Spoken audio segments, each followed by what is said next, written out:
क्या है ना भैया, आजकल सब मिर्जापुर के बारे में अपनी अपनी राय रखते हैं। सबके दिमाग में मिर्जापुर माने गैंग, गाली और गोली। अगर आपको भी यही लगता है तो भैया आप मिर्जापुर के बारे में अभी कुछ नहीं जानते। मिर्जापुर कोई फिल्म की कहानी नहीं है। इस शहर का एक एक कोना इतिहास, आस्था और कला से भरा पड़ा है। एकदम जीवंत शहर। गंगा घाट से लेके घंटा घर तक, ओझला पुल से लेकर माँ विंध्यवासिनी धाम तक, जहाँ भी नजर डालिए एक लंबी विरासत साफ दिखाई पड़ती है। और यही विरासत आज मिर्जापुर को दुनिया के नक्शे पर एक अलग पहचान दिला रही है। यही विरासत एक ऐसे हुनर में बसती है जो पीढ़ियों से हाथों में पलता आया है, और एक ऐसे उद्योग में जिसने मिर्जापुर भारत के बड़े एक्सपोर्ट हब्स में शामिल कर दिया है। तो आइए भैया जानते हैं उस कहानी को जिसे दुनिया कालीन के नाम से जानत है।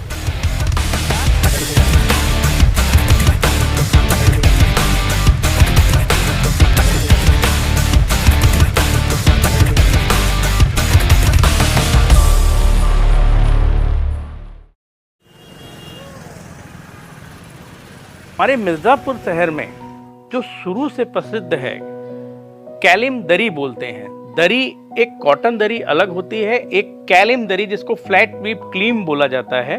फ्लैट वीप क्लीम की खूबी ये है कि उसका रख रखाव आसान है, वो वजन में थोड़ी हल्की होती है। और जगहों का कारपेट जैसे सिल्क होता है, कॉटन होते हैं, बट मिर्जापुर केवल उल के कारपेट बनते हैं। हाथ से की गई कारीगरी है, ये कोई कंप्यूटर या मशीन से की गई चीज़ नहीं है। इसमें बरसों, महीनों और कई बार एक साल भी लगता है कारपेट बिनने में। मेहनत तो इसमें बहुत है, सब बहुत है कि सीखे में तो पहली बात तो 18 साल 15 साल लग जाता है पक्का कारीगर होए में। और ओकरे बाद भी बनावे में एक 2 महीना 1.5 महीना जैसा छोट बड़ साइज रहे या 9-12 रहे तो 2 महीना लग जाए 2 जने से बनावे में।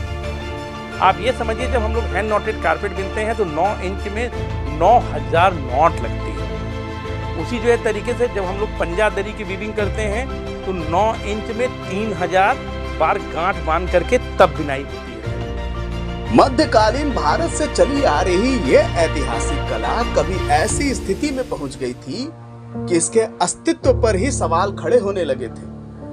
दुनिया की नजर इस हुनर से धुंधली पड़ती जा रही थी, जबकि लाखों परिवारों की रोजी रोटी इसी कला पर टिकी हुई थी। पूरे परिवार हमारे रूम चलावत रहे, हम काती खोलत रहे, बिटिया पतो सब खोलत रहे। और थोड़ी बार बीच में काम बंद हुई के बाद सब परदेश चला गए।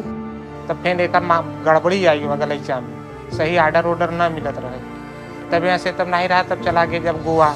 सरकार ने इस पारंपरिक हस्तकला को one district one product ODOP योजना के तहत विशेष पहचान और प्रोत्साहन दिया, और बस भैया यही से कहानी बदलनी शुरू हो गई।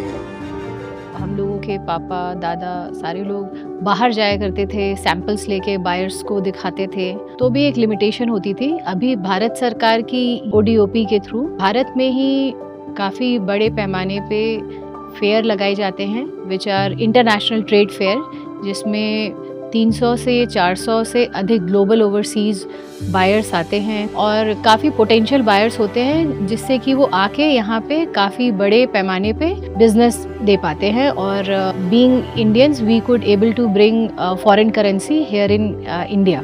बहुत बड़ा जब फेयर होता है तो उसके चार्जेस बहुत ज़्यादा होते हैं। जैसे अगर मान लीजिए उसका 5000 रुपये मीटर किराया है, वहाँ का जगह लेने का हमको 5 दिन के लिए दिया भी जाता है कि विदेशी बायर आएंगे, आप वहाँ पे अपना प्रोडक्ट लगाएंगे, सैंपल लेंगे, आपको ऑर्डर मिलेंगे। तो उसमें हमको सरकार ये सहूलियत देती है कि आप जो है लगाइए, आपका 25% हम आपको दे देंगे वापस। तब यहाँ सुने में आए कि अब ऑर्डर आई हुआ, मालिक लोग बताएं, तब आई कि फिर कारोबार यहाँ फिर चालू हुआ।